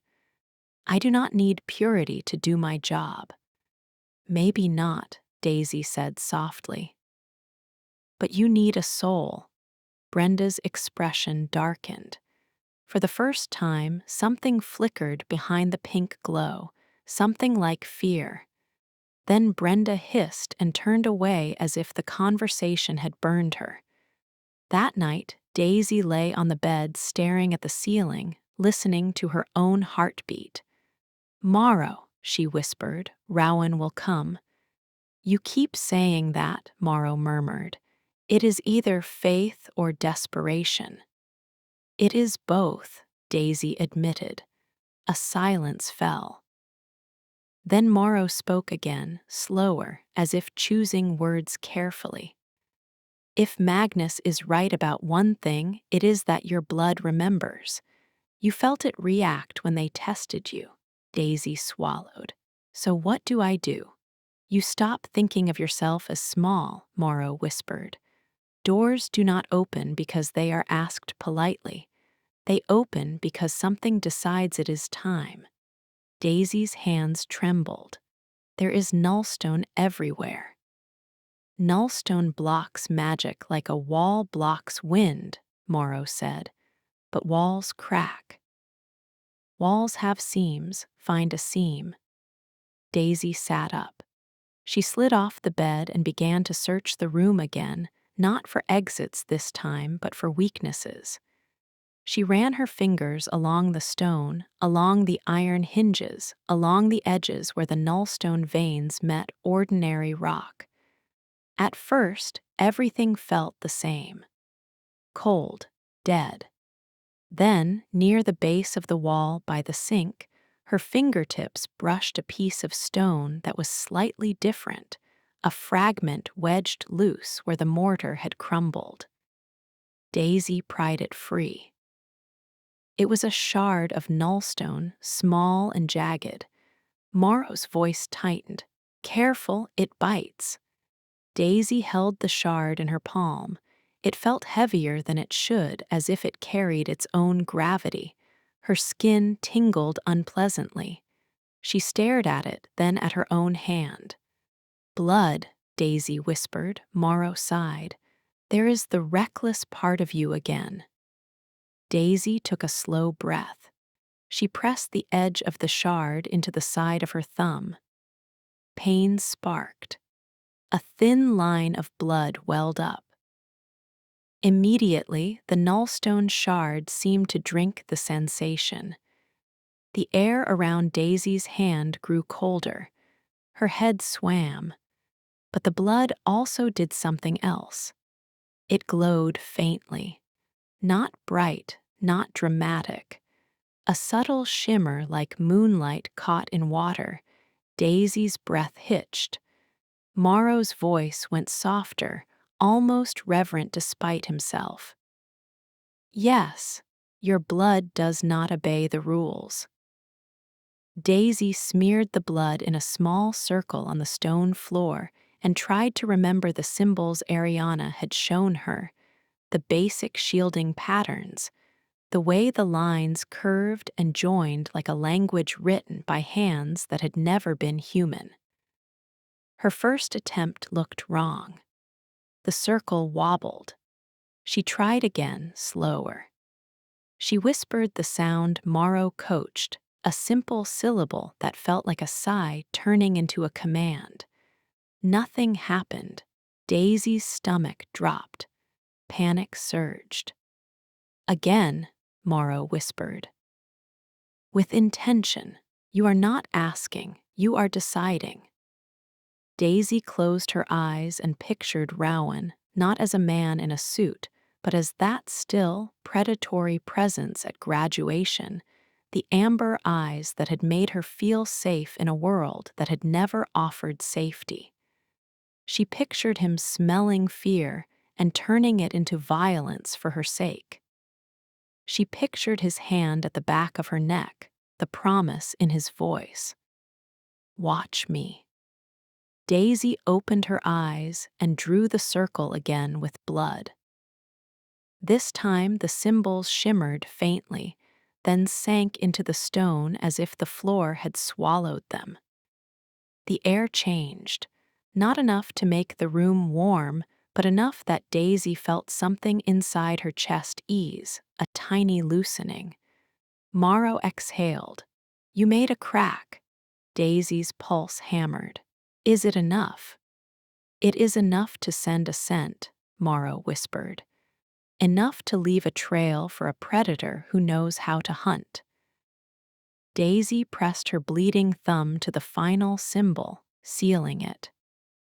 For a moment, she felt something brush her awareness, like a distant touch, like the sensation of being seen. Her skin prickled. Rowan, she whispered into the silence, not with her voice but with her blood. Please. Footsteps came in the corridor. Daisy wiped her thumb on the bed sheet quickly and hid the shard under the mattress. She forced herself to lie back on the bed, breathing steadily. The door opened. Magnus entered, cane tapping, expression composed. Brenda followed behind him, eyes glowing pink and restless. Magnus's gaze drifted over the room, subtle and sharp. Daisy kept her face blank. Have you considered my offer? Magnus asked, polite as ever. Daisy lifted her chin. No, Magnus sighed as if she were exhausting him. Then we will proceed another way. Brenda's smile widened. I like other ways. Magnus glanced at her, and Brenda's grin tightened, controlled again. Magnus stepped closer to the bed. You will be brought to see your father. Daisy's heart lurched. Magnus held up a hand as if anticipating her hope. Not as a reunion, as a lesson. You will understand what happens to heroes who refuse to align with the powerful. Daisy's nails dug into her palms. Do not touch him. Magnus's eyes softened with something that looked like sincerity, which somehow made it worse. Then do not force me to. Brenda moved forward. Daisy tensed, ready to fight even if it was useless. Then the cavern trembled, not a small vibration.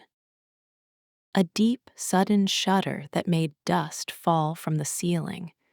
The torches flickered. Brenda froze, ears tilting as if hearing something beneath the sound. Magnus's expression tightened for the first time. Another tremor hit, followed by a distant, unmistakable crash of metal bending. Daisy's breath caught. Somewhere far away, a roar echoed through stone. It was not a human sound. It was an animal sound, deep and furious, and it carried a promise of teeth. Brenda's eyes widened. No. Magnus's cane tapped faster, impatient. Containment teams, now. The door slammed shut behind them as they left, locking Daisy in. Morrow's voice trembled with satisfaction. Your tiger smelled the crack. Daisy's whole body shook with relief so intense it hurt. She pressed her hand to her mouth, trying not to sob. Do not fall apart yet, Morrow warned. He is here, but so are their claws. The sounds grew closer. Shouting, the scrape of boots, the crash of something heavy hitting stone. Then a scream. Then silence, thick and tense. The lock on Daisy's door clicked. It swung open. Rowan stood in the doorway. His suit jacket was gone. His shirt was torn at the shoulder, dark with blood that might not be his. His eyes were amber and blazing, his pupils slit, his expression carved from fury and fear. For a heartbeat, he simply stared at Daisy, as if making sure she was real. Then he crossed the room in 2 strides and cupped her face with both hands, rough and careful at the same time. Daisy's breath caught. She leaned into his touch before she could stop herself. "You are hurt," Rowan said, voice low and shaking with restraint. "I am alive," Daisy whispered. Rowan's thumb brushed her cheekbone, wiping away moisture she had not realized was there. His gaze dropped to her mouth for a fraction of a second, and Daisy's stomach flipped. Behind him, Jace appeared in the doorway, eyes sharp, blade in hand. Tessa was there too, hair messy, face pale but fierce, her nostrils flaring as if she could smell every threat in the cavern. "You left without telling me," Tessa snapped, voice breaking with relief and anger. Daisy's eyes stung. "I thought my mother." "We know," Tessa said, swallowing hard. "Rowan has people watching her. She is safe." Daisy's knees went weak. Rowan's jaw tightened, and for a moment Daisy saw the raw edge of his fear. "Do not do that again," he said, voice rough. "Do not disappear and leave me hunting blind." Daisy's throat tightened. "You found me." Rowan's gaze held hers like a vow. "I will always find you." Another crash echoed from the corridor. A harsh laugh followed, high and hungry. "Brenda," Jace stepped forward.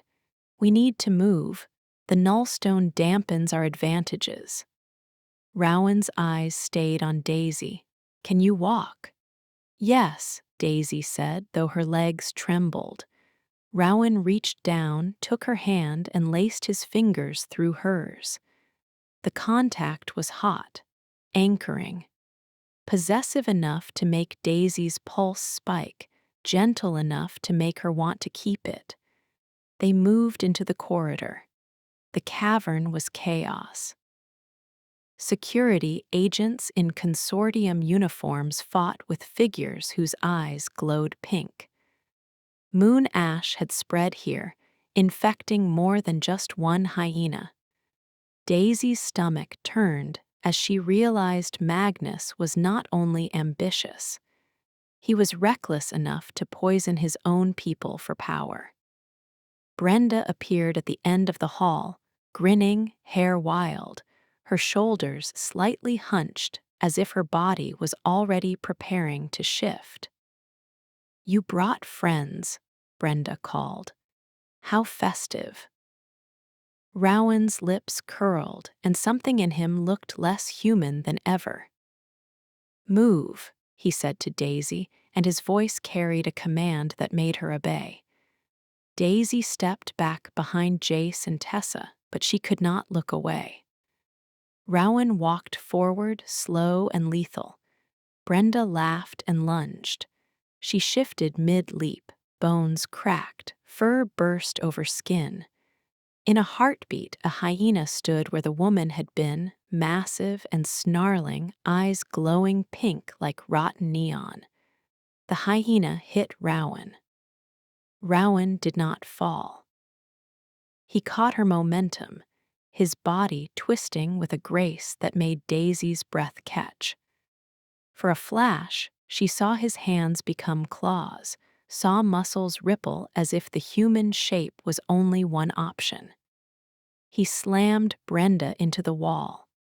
The hyena yelped, snapping, trying to bite. Rowan's eyes flicked to Daisy for a fraction of a second, as if checking she was still there. That glance, that split second of concern, nearly broke Daisy. Even in fury, he was aware of her. Brenda's jaws closed on Rowan's forearm. Rowan did not even flinch. He grabbed Brenda by the scruff, lifted, and slammed her down hard enough to crack stone. The hyena screeched.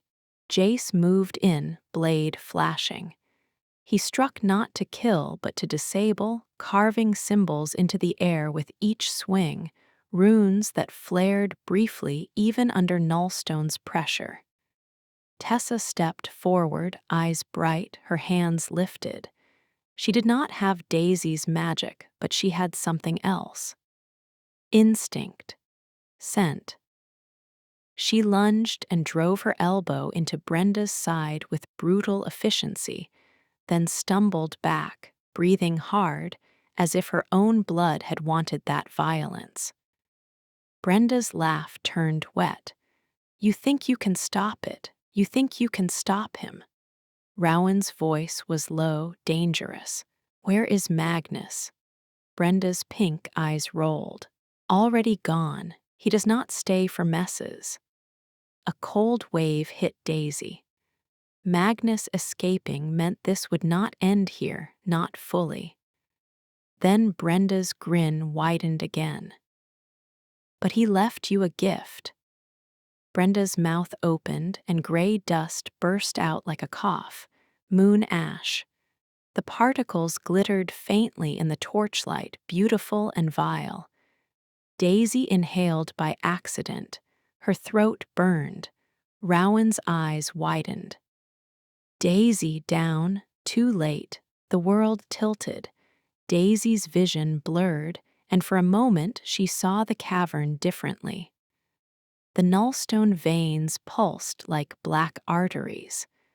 The torches looked like floating hearts. The air itself seemed threaded with invisible seams, doorways hidden in plain sight. Her blood warmed, humming, as if the moon ash had not only infected but awakened something. A whisper pressed against Daisy's awareness, not Morrow's voice, not Rowan S., but something older. "Wake." Daisy's knees hit the stone. Rowan's hand was on her instantly, supporting her, but his touch felt far away. Daisy's pulse thundered. If Evelyn wakes, the gates open. Daisy realized with sudden clarity that the danger was not only Magnus using her. It was her own blood obeying ancient instincts. "No," Daisy whispered, voice ragged. "Not now." The seam of darkness in the air behind Brenda began to shimmer as if responding. The rift glider swooped overhead, appearing out of nowhere, wings beating. It chittered excitedly, attracted to the opening like a moth to flame. Brenda laughed, choking. "Yes, open, just a little. Let him have it." Rowan's gaze snapped to the shimmering air, then back to Daisy, and fear flashed across his face, sharp and naked. "Daisy," he said, voice breaking with urgency. "Look at me," Daisy tried. The world wanted her to look at the seam, to feed it. Rowan cupped her face, forcing her focus. His eyes were amber, intense, and in them Daisy saw something that steadied her. Not just hunger, not just possession, devotion. "I am here," Rowan said, low and fierce. "Stay with me." Daisy's breath hitched. Her chest hurt. She clung to his wrists as if holding onto him could keep her from falling into whatever Evelyn was. "I do not want to be a gate," Daisy whispered. Rowan's thumb brushed her cheek, grounding. "Then you will not be. You are a woman, you are Daisy, you choose." The words sank into Daisy like medicine. She took a shaky breath and forced her mind to close around itself, not shutting magic away, but wrapping it, containing it. The shimmering seam in the air flickered, then shrank. The rift glider squealed in frustration and darted away, disappearing into a side tunnel. Brenda's laughter turned to a snarl. Coward! Rowan's gaze went cold. Enough! Jace struck again, and this time the symbol he carved snapped like a net. Brenda, still half-shifted, collapsed, pinned by a binding that pulsed faintly against the nullstone, stubborn as a vow. Tessa exhaled hard and wiped blood from her lip, eyes flashing. That felt satisfying. I am going to discuss that with my therapist. If I ever get one. Rowan did not smile, but Daisy saw the corner of his mouth twitch as if humor existed somewhere inside him, hidden under control. Move, Rowan said, and this time it was not an order. It was a plea wrapped in command. They ran, corridors blurred. Agents shouted directions. The cavern fought them with its damp cold and its heavy, magic swallowing air. Daisy stumbled once dizzy, and Rowan caught her without breaking stride. For a second she was pressed against his chest, heart to heart, and the intimacy of it nearly made her forget they were fleeing. Rowan, Daisy whispered, his jaw flexed. Not now. But his hand tightened around hers as if he could not let go even if he wanted to. They reached a chamber where a metal gate had been torn open. Beyond it, the air shimmered. A portal, rough and unstable, held open by consortium magic forcing a crack in the nullstone's grip. Jace gestured sharply. Through. Now. Tessa shoved Daisy forward. Go, I am right behind you. Daisy stepped into the shimmer and felt the world fold. Cold became city air. Stone became pavement.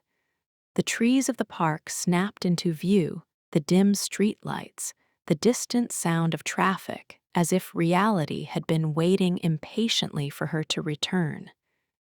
Daisy staggered out of the portal and nearly collapsed.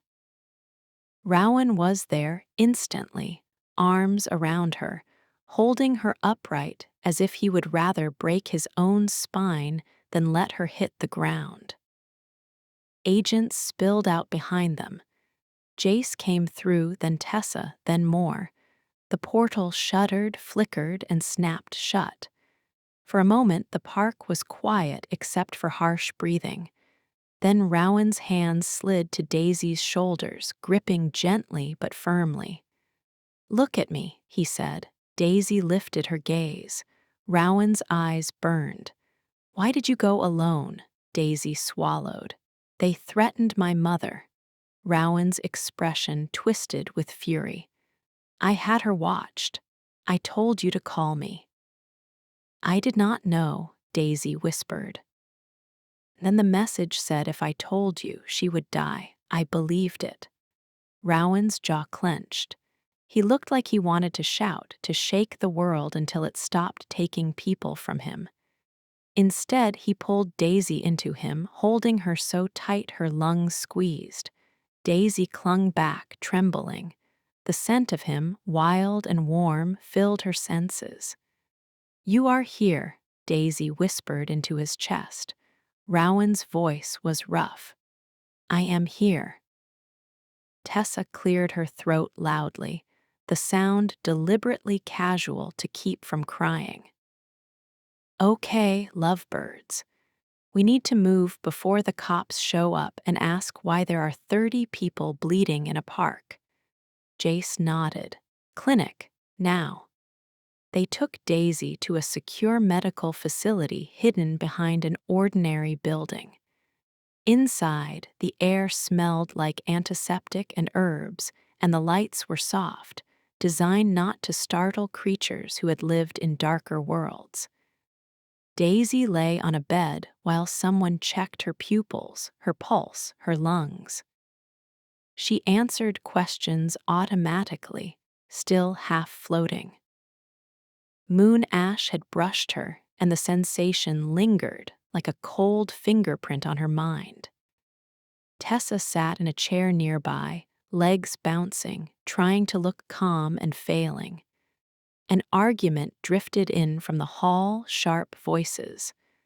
A man stepped into the room with a clipboard, tall and tense, eyes dark with worry. He looked human until he moved, too precise, too controlled. Ethan Carver, Tessa muttered under her breath. Archives. And apparently he thinks I am reckless. Ethan's gaze flicked over Daisy, then landed on Tessa. You are reckless. Tessa's eyes narrowed. Hello to you too. Ethan's jaw tightened. You brought an untrained witch into a nullstone nest. Tessa rose, anger flaring like heat. She went to protect her mother. Ethan's voice dropped. And now she has moon ash in her lungs. Daisy tried to sit up. Stop, it is not her fault. Tessa turned to Daisy, eyes shining. I told him he does not get to blame you. Ethan's gaze softened for a fraction of a second, then hardened again, as if softness was dangerous. Blame does not matter, consequences do.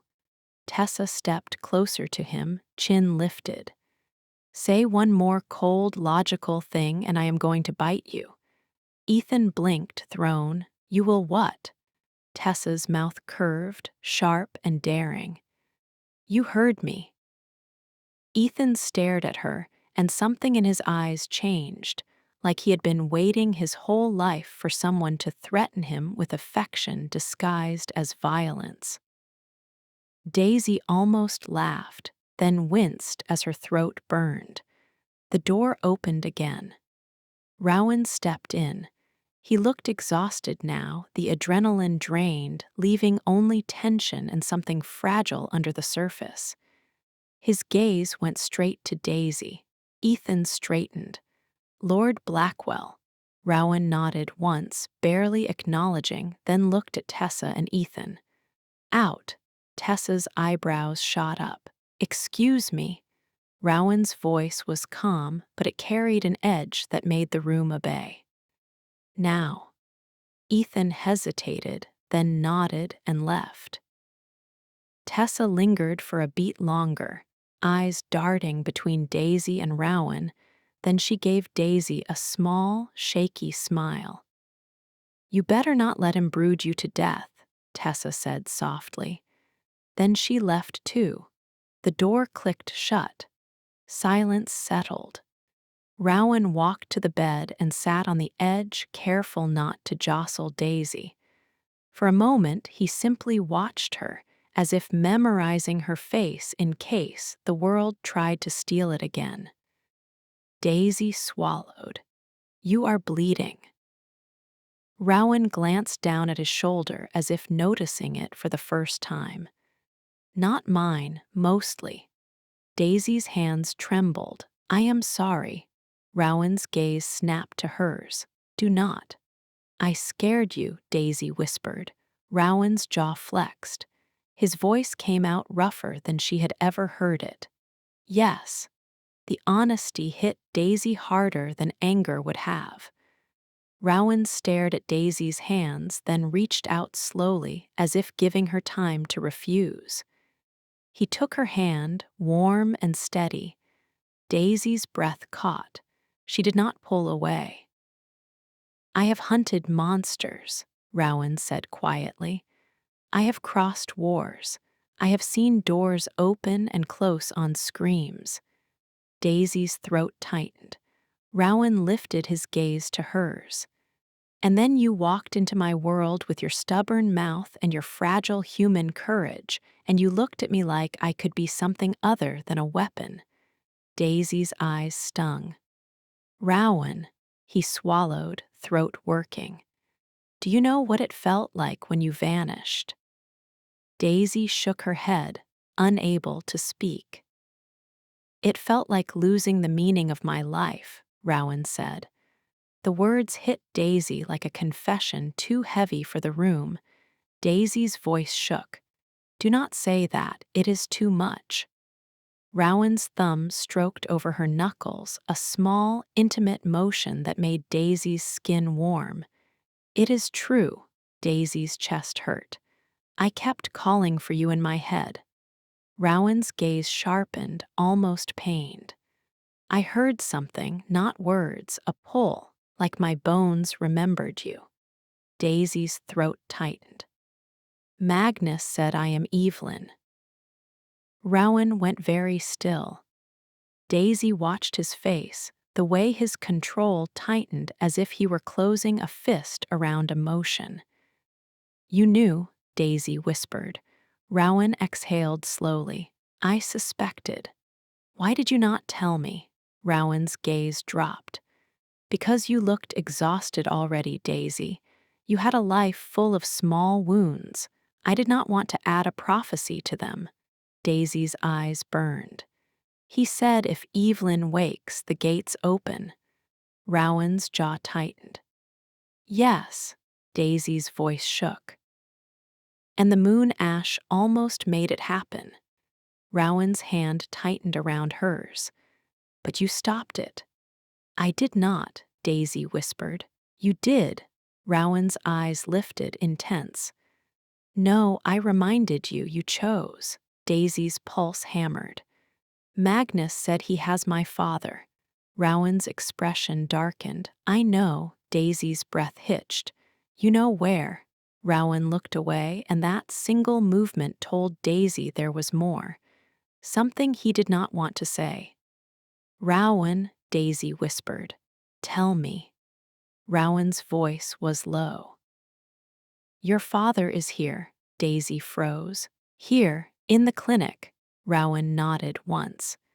He was taken from the cavern when we breached the lower corridor. He is weak, but alive. Daisy's whole body went cold, then hot, then cold again. She tried to sit up too fast and winced. Rowan steadied her. Slow, Daisy's voice broke. Why did he not come in? Rowan's gaze softened, and Daisy saw something like respect in it. Because he asked for a moment. He said he is not sure you will want him. Daisy's heart split open.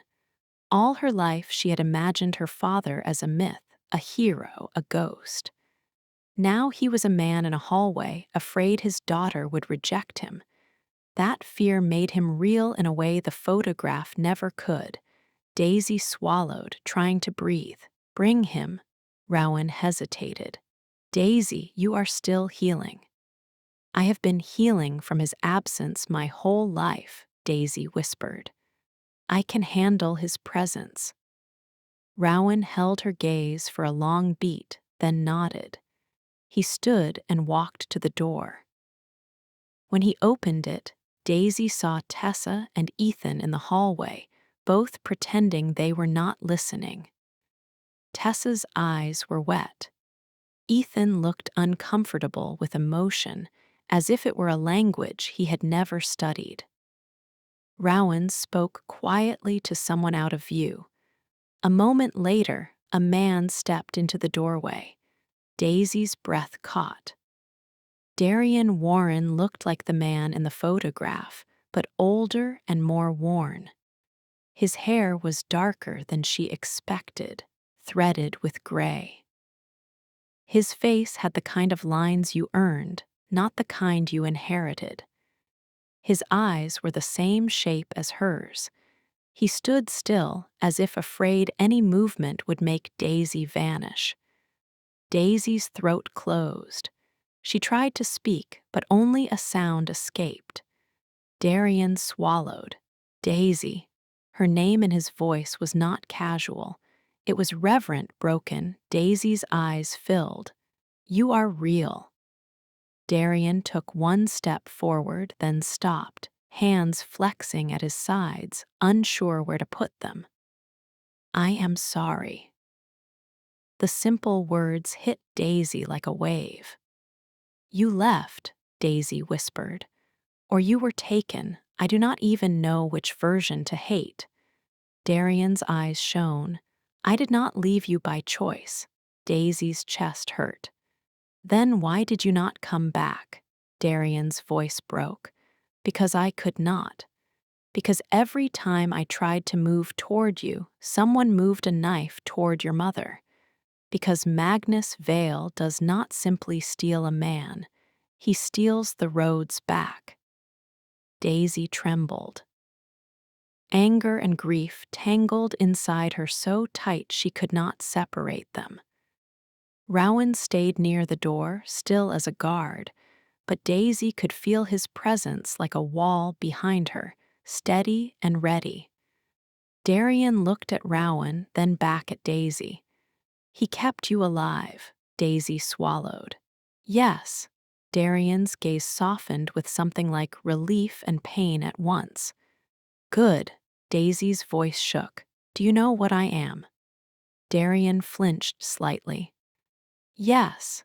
Daisy's stomach dropped. You knew this whole time.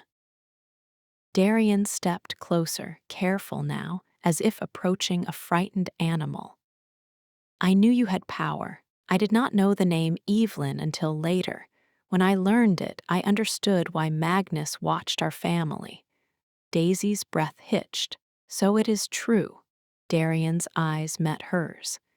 It is true that your blood is old. It is true that gates listen to you. It is also true that you are not a monster, Daisy. You are not a weapon unless you let yourself become one.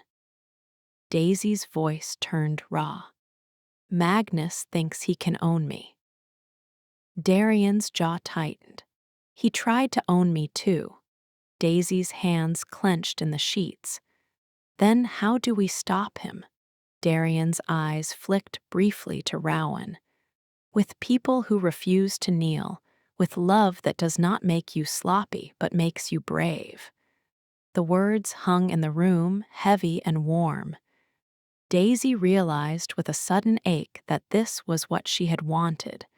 Not a hero story, not a legend.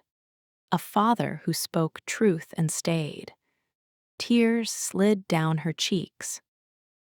Darian's hands lifted slowly, asking permission without words. Daisy nodded once, barely. Darian took her hand carefully, as if afraid of breaking her. His skin was warm, real. Daisy's chest convulsed, and a sob escaped her despite her effort. Darian bowed his head over her hand, and his voice turned into a whisper. I am here. I am here. I am here. Daisy squeezed his fingers as if holding him could rewrite the past. When the emotion eased enough to breathe, Daisy looked up and saw Rowan watching her, eyes dark with something he did not say. Daisy's throat tightened. You lost people. Rowan's jaw flexed. Darian's gaze sharpened. Rowan lost a friend because of Magnus. Daisy looked at Darian, confused. Darian hesitated, then spoke. Rowan once helped me, long ago, before you were born. I saved his life in return. We both paid for it. Rowan's eyes narrowed. Darian. Darian's expression turned apologetic. Deserves the truth. Rowan exhaled slowly, then nodded once, conceding. Daisy stared between them. You knew each other. Rowan's voice was low. Yes, Daisy's mind spun. Then when you saw me. Rowan's gaze dropped to Daisy's hand in Darian's. His voice softened by a fraction. I did not know who you were at first, but I felt something familiar. A scent like lightning before rain, a door I had smelled in another war. Daisy swallowed, heart pounding. So you were not watching me at graduation by chance. Rowan's eyes held hers. No, Daisy's cheeks heated, not with shame, but with the intense awareness that she had been seen from the beginning. Darian squeezed Daisy's hand gently, grounding her. He came because he was trying to keep you safe from Magnus. The tiger is not the enemy, Daisy. Daisy looked at Rowan. Are you the enemy? Rowan's jaw tightened. Never, Daisy's breath caught. Even if my blood can open gates. Rowan leaned closer, voice low, intense. Especially then. The words sank into Daisy, warm and terrifying. Daisy realized she was trembling, and not only from exhaustion, from the fact that she wanted him, from the fact that wanting him felt dangerous, like handing someone the softest part of her throat and trusting they would not bite. Daisy's voice dropped. Magnus got away. Rowan's eyes hardened. Yes, he will try again, Daisy swallowed. Then this is not over. Rowan's hand slid over Daisy's wrist, not possessive this time, but steady. The story does not end with him. It begins with you choosing who you are. Daisy's throat tightened. And who am I? Rowan's gaze held hers. Daisy Warren, witch, stubborn, alive, mine if you want to be. The last words landed like a spark on dry skin. Daisy's breath caught. You cannot just say that. Rowan's mouth curved slightly, but his eyes stayed serious. I can, Daisy's pulse thundered. And if I do not want to be anyone's? Rowan's thumb brushed over her knuckles, slow. Then I will still protect you, and I will still want you. Wanting does not require ownership. Daisy's chest ached. Darian watched them with quiet understanding, then stepped back slightly, giving space without leaving. Tessa appeared in the doorway again, unable to keep away. Ethan hovered behind her, looking like he wanted to be anywhere else than in a room full of feelings. Tessa's voice was soft now. Daisy, your mom is here. Daisy's heart lurched. What? Tessa nodded, eyes shining. Rowan's people brought her. She is safe. She is terrified. She is also about to break the door down if someone does not let her in. Daisy's throat tightened painfully. Let her. The next moments blurred. Her mother rushed in, face pale, hands shaking, and when she saw Daisy on the bed, she made a sound that was half sob and half prayer. She kissed Daisy's forehead, her cheeks, her hands, repeating her name as if it could anchor Daisy to the world. Then her mother saw Darian. For a heartbeat, time stopped. Daisy watched her mother's face shift through disbelief, anger, longing, and finally something that looked like exhausted love. Darian whispered her mother's name, and the way he said it made Daisy's throat burn. Her mother stepped forward and slapped him, not hard, but real.